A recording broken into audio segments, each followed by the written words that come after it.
Ma'am শ্যামল মোবাইলের সাথে বহু বছর ধরে জুড়ে আছে এবং আজ শ্যামল মোবাইল পোস্ট অফিস মোড় ব্রাঞ্চ থেকে ম্যাম কিন্তু একটি নয় একসাথে দুটি ফোন পারচেজ করে নিয়েছে, ভিভোর Y58 এবং Y200 প্রো। ম্যাম একটু ফোন দুটি দেখিয়ে দেবেন আমাদের যারা ভিউয়ার্স আছে। এটি হচ্ছে Y58 এবং আরেকটি ফোন পারচেজ করেছে Y200 প্রো।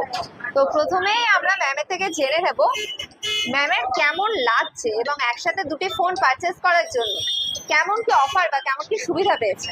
ভালো। এর সাথে সাথে জেনে নেবো ম্যামের কি ক্যাশে পারচেজ হয়েছে না ফাইন্যান্সের মাধ্যমে। ক্যাশ আর একটা ফাইন্যান্স। দুটো ফোনের মধ্যে একটি ক্যাশে পারচেজ হয়েছে আর একটি ফাইন্যান্সে।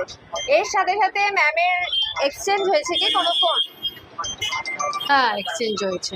এক্সচেঞ্জের ভ্যালু কি প্রপারলি দেওয়া হয়েছে? হ্যাঁ, একদম আপনি প্রপার। এক্সচেঞ্জ প্রাইস নিয়ে হ্যাপি? হ্যাঁ, হ্যাপি। আর ফাইন্যান্সে যা স্কিম ছিল বা যা সুবিধা আপনি